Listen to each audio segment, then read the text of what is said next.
Ladies and gentlemen, welcome back. I am about to play in an online tournament again. I am ready to rock and roll this time round. We've got 13, 14 players. Once again, I'm the only Aussie in the mix. Let's do this. All right. Here we go. I've got the white pieces to start with. I'm going e4. We're playing against a good player. Not the strongest player of all time, but a good player. So I'm obviously going to need to be on my game. And I'm going to go down the Roy Lopez, and I like to play the exchange, as you've probably noticed in the past. Now I am going to consider this move and this move. I think they're both good, so I'm not going to spend a lot of time on them. This move can sometimes be annoying, but considering I can follow up in that case, they're probably interchangeable. So I'm going to start with this move. That way I give myself this option in case I ever want to recapture with the knight. If he takes, I can take back. I know that that leads to this kind of position where you could say things are getting trade and it's a bit equal. But I don't say it's equal because I have a pawn in the center of the board. I have a knight in the center of the board. His pawn structure is maybe not the best. All right, so we do go down this road. I can take this pawn as well. If he takes my queen, I take back. If he takes here, I take back. And although my pawn structure there is not great, the fact is I have won a pawn there. So that's an option. I could potentially win a pawn. Another option is I could play this move, attacking his queen. He's likely, though, to shut me out, attacking my bishop. And then I have to drop the bishop back. And what was the point of that in the end, really? Like I say, I would like to play this move so that if he ever takes like this, I can take with the other knight. But I don't want to block this bishop in. So it might make sense to play this move first, which also overprotects this pawn. So if he takes, I can still take back. I could consider this, but if he takes and I take, then I'm the one that loses the pawn, so I don't want to do that. I think this move is fine. This move is probably not fine because it loses a pawn as well. So really I'm tossing up. Do I do this and go down this path? What does he do next? He's probably going to castle with check. I'm going to have to move. Move my king back here. Then this pawn is doing a pretty nice job, really. Both of these pawns would be doing a nice job of restricting the development of his pieces. He would ultimately get his knight here, I would think. I am having a little think here, of course. Maybe he could bring his knight out this way, but I would simply take. And again, I'm up a pawn. So I think that actually is definitely worthy of consideration. He castles, I come here. He brings his bishop here. I do this.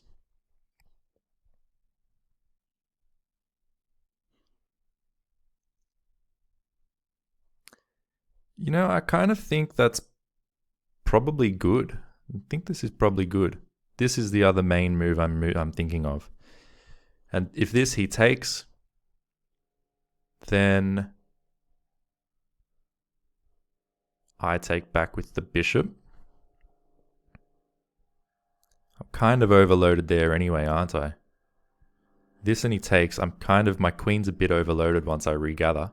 And if I gather with the queen after this and this, if I take with the queen, well, then he takes here and ruins the pawn structure regardless. So if I do this, he takes here. So I'm going to go down this line because my pawn structure was not going to survive regardless and still may not survive regardless, as we may see. He is attacking this pawn, but I can defend it like this. That seems very, very natural. It's a developing square for the bishop, defends the pawn, sure. He can castle with a check. I then have to move my queen probably out of the way, although I could consider something like this. If this, I can drop the bishop back. It seems a little dangerous, but his pieces are kind of getting in each other's way anyway. So I'm going to do this, hold on to this extra pawn that I have, and see if I can get away with it after check. Probably move my queen. So here's the check. He didn't castle. That's interesting that he didn't castle. I can do this, or I can do this, which is interesting. But if he does take there, then I can take with my queen. So that's definitely interesting. Definitely an interesting approach if I don't want to move my queen. But is there a reason to not move my queen? Moving my queen does guard this square. I'm still pinned regardless. So I think this is probably the more sensible move in general terms. Let's go for that. And this position so far I think is pretty good for me. I am a pawn up. He's given a check. Fair enough. It's also a fork. So he might win that pawn back. But I can do this to start with. He can have this pawn, I suppose, if he really wants. And then I can castle. He could possibly take a second pawn there. So I definitely do need to be very, very careful. I can just bring this guy back now that it's no longer needed to defend this. And then if he takes, I can come here. That might be a nice way to go. Defending my rook, attacking his queen, pushing it all the way back out, possibly up to, say, here. Getting onto a nice long diagonal could make a lot of sense. If instead he takes, well, then I take. And after takes, I do this, and I have to assume I'm doing very well there. So really, those are the only options. This I don't think is so great in hindsight. Like, what would be the point of that? This, he takes, and he's attacking both of these things, so that's not good. So I think it is either this or this.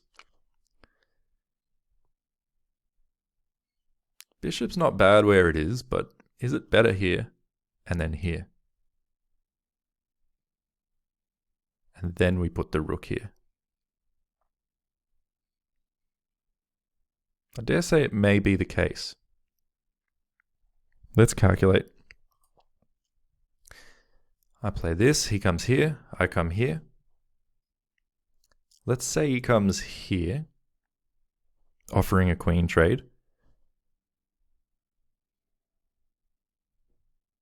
Probably not afraid of that queen trade, really.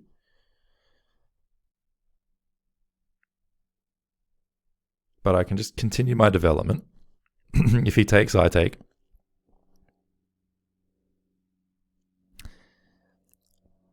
Or I could take the queen and then play this developing move with my bishop here. It's not bad. It's not bad.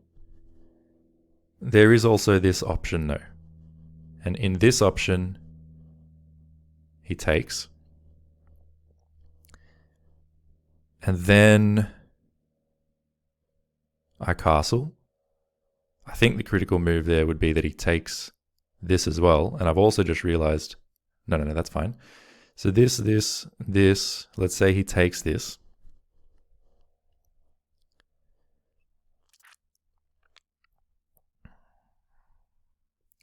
I guess then I can bring this rook across and attack his queen. Queen has to go somewhere.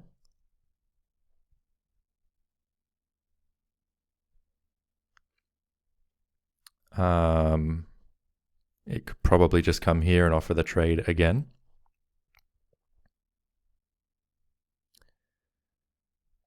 Yeah, it's a big decision actually. It's probably not a huge decision, but it is a big decision.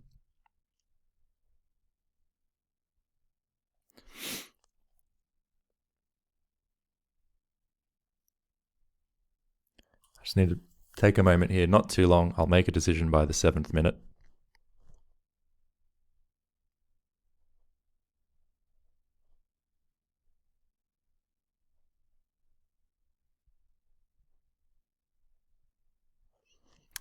I think this is going to be the way I do it. I didn't like that he's going to win 2 pawns if I do the knight maneuver. This way he only wins 1, which is the one, I already won a pawn. And I get my bishop onto a nice diagonal.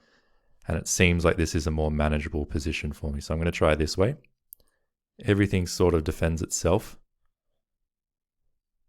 in this little, structure that I've got. So we are driving the queen out, to one of these 2 squares, really. Here I could just trade queens, which gets me out of a pin. Ooh, look at that move. Pinning me so I can't take the queen. That is an unexpectedly great move. That is a very much unexpectedly very, very good move. I could take the bishop, but he's going to take a rook there. I might be forced into that now, unfortunately. I didn't see that at all.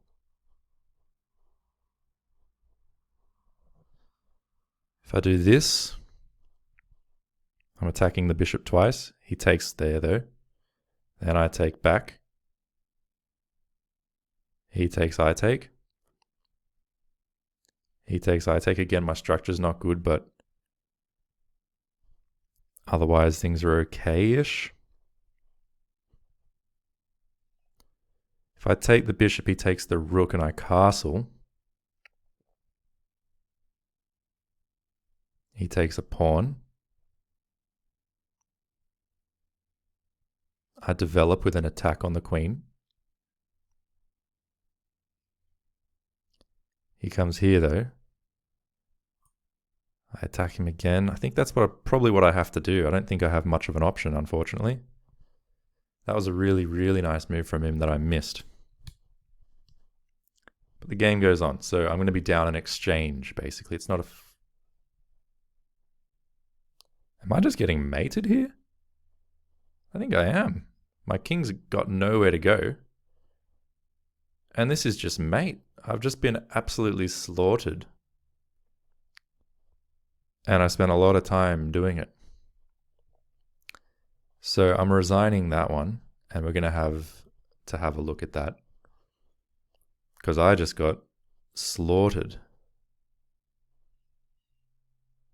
3 blunders, apparently. So what on earth did I do so wrong? We started with this Ruy Lopez exchange. D4. I must say normally I probably do castle. And castling's fine. The way I played it though with the immediate D4 isn't actually quite as good. So I think in future I will just stick to the immediate castle. And for my own learning and for anyone watching, if you castle and then the pin comes in, I would imagine H6 is probably a perfectly good move here. And white's doing really well according to the computer. So if you do H6 here, well, what have you got to fear? You really don't have anything to fear. And it's nice to be in positions where you have nothing to fear. But I kind of went down this shaky line already instead of castling, where I pushed the pawn forward instead. Now the pin, is a bit better. Things are all even. Oh, it's still good for white. Did I do the right thing in taking the pawn? I think so. The evaluation is still good, and it seemed like a good idea at the time. When he moved his queen, I thought, I had this very natural move of bringing the bishop out. And I felt like my position was really good, even though he can castle or otherwise bring the rook around with a check. And kind of indeed, the position still favors me in a nice way. So this was all going really well. In fact, the position is objectively very much in my favor. Here I moved my queen, sorry. Was that the mistake?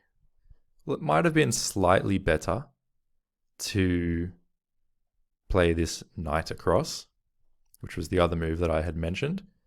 Indeed, the computer thinks this is the better way to go. I suppose because there's no longer any check. And because there's no check, there's no ability to pick this pawn up at the same time. As compared to what I did, moving my queen out of the way allows check. And it allows check in a way that picks up this pawn. And this is where I spent a lot of time. If you just look at the clock, I went from 11 minutes down to 7. So I spent basically 4 full minutes thinking about this. And the move I came up with was just a giant blunder, because after I play it, now it's 7.5 in his advantage. And the move he plays in response is, of course, taking this pawn. And that's what I thought. I was calculating this. I responded, at this point, it's already too late, apparently, because I responded with this bishop move, which I thought was setting up this beautiful structure that I pointed out, where everything apparently defends everything else.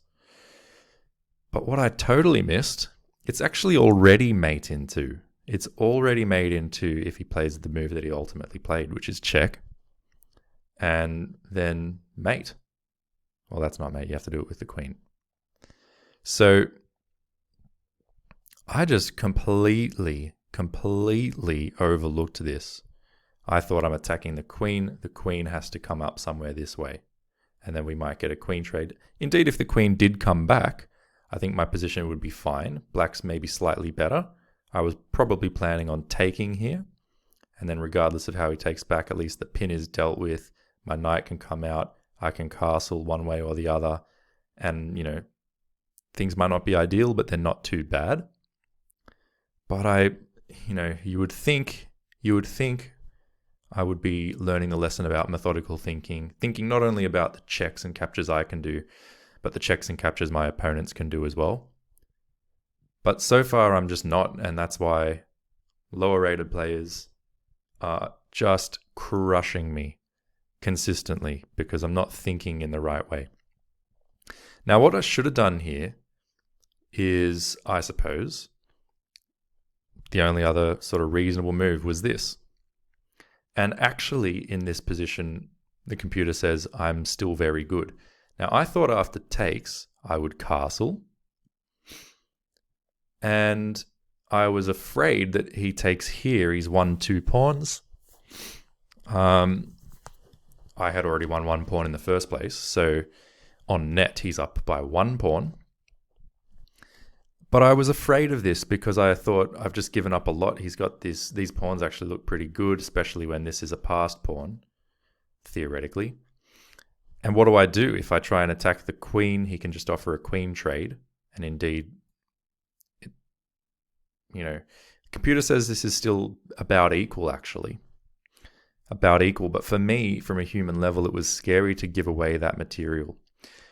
I suppose what the computer is saying, though, the computer's saying, well, yeah, you gave away some material, like a pawn on net, 1 pawn. But what do you have in return? You have a safe king. Like, look how safe this king is. You're not about to get mated into. There's nothing that can happen to you here. You're fine. Meanwhile, you got rooks that are connected.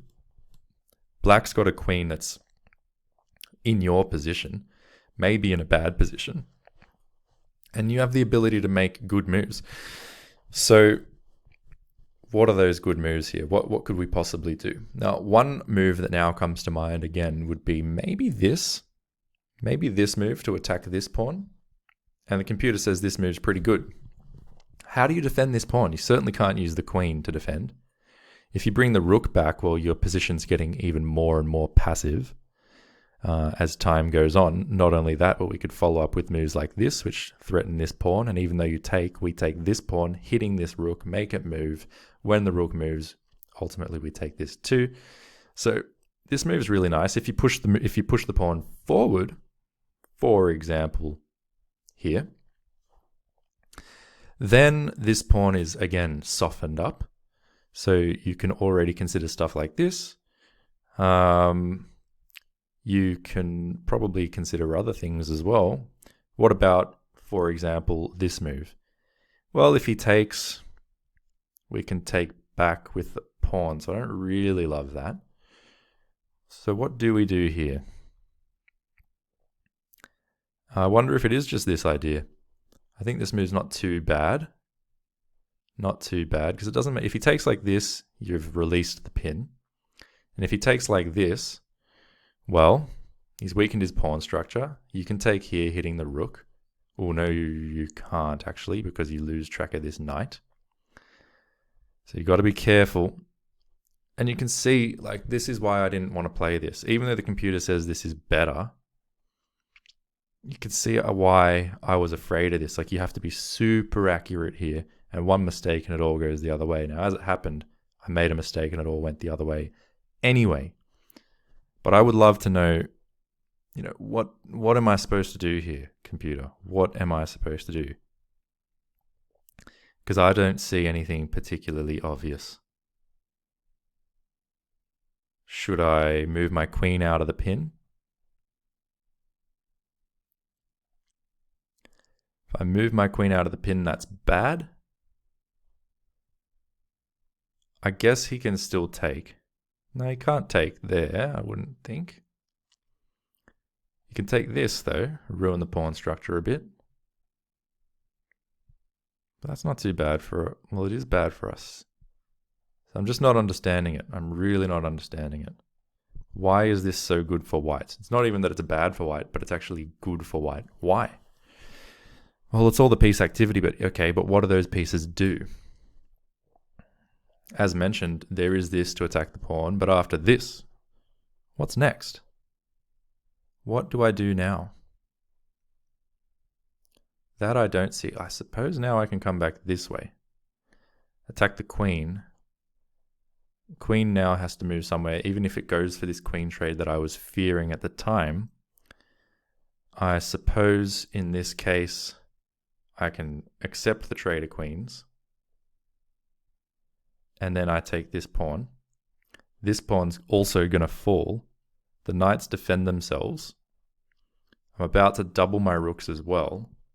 He's lacking in development. He's probably going to play this now. At which point, I probably either take that pawn or the pawn over here. Yeah, leave this pawn for later. And then he's probably going to come here. And I suppose I just drop back in that case. I can see why this would be good for me. He's going to need to continue developing. So say something like this. I play this. He can try that. Trying to keep everything defended.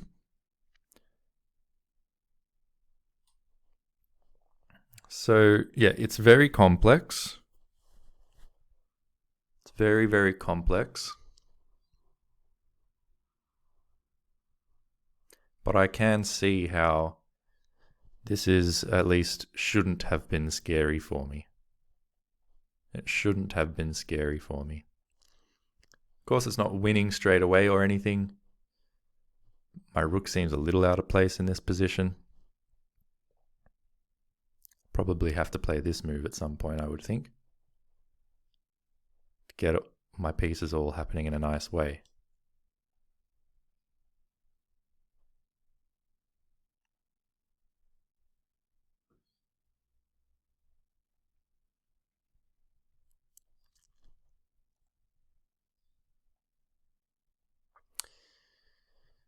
But it was not to be. I got scared off from this kind of very nice position because I didn't want to lose a couple of pawns. And so instead, I opted for the one that would not lose as many pawns. This move here I thought was brilliant, even though it missed a mate in two.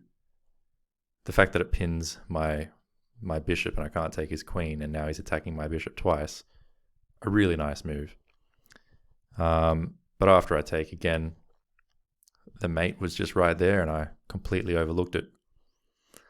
So the next round of the tournament, there's a 5-round tournament.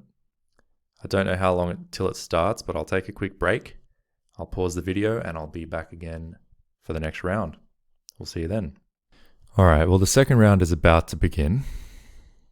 As soon as this game finishes, I would say. And this game currently looks like it's very much in favor of white. Black's only got a few seconds to go. So I'm going to leave that game there. The other game is also very, very nearly finished. So I would say we'll be starting within about a minute or so. Oh, something's going very wrong for a white. He's fighting on despite being very low on the clock and very low on the board, though that's fine. I'm going to mind my own business. I'm going to wait for the next round to start. But in general, that first round was obviously very disappointing. Very disappointing. And I am, really hoping that something changes, because this losing streak I've been on has been going on and on and on, showing no signs of slowing down. It's not like I'm not practicing, but perhaps I'm not implementing what I practice, this methodical thinking. Because if I had been thinking about checks and captures first, then I probably would have seen that I was going to be mated in the variations from the previous game. The other thing shown in that game before, though, is that I don't have to be so afraid of 1 or 2 pawns if there is sufficient piece mobility, which there was in that previous game. So anyway, look, they're taking their while to come back to us, so I will pause the video again and keep on waiting. All right, they finished, so the next round is just about to begin. And here we go. I'm playing against the fellow that just finished his game, so hopefully he'll actually play. And hopefully he's a bit tired from a big match that he's just finished. But let's see. The game has started. He hasn't made a move as yet. Be pretty annoying if he doesn't play, really. Well, the clock is ticking. So, here we are.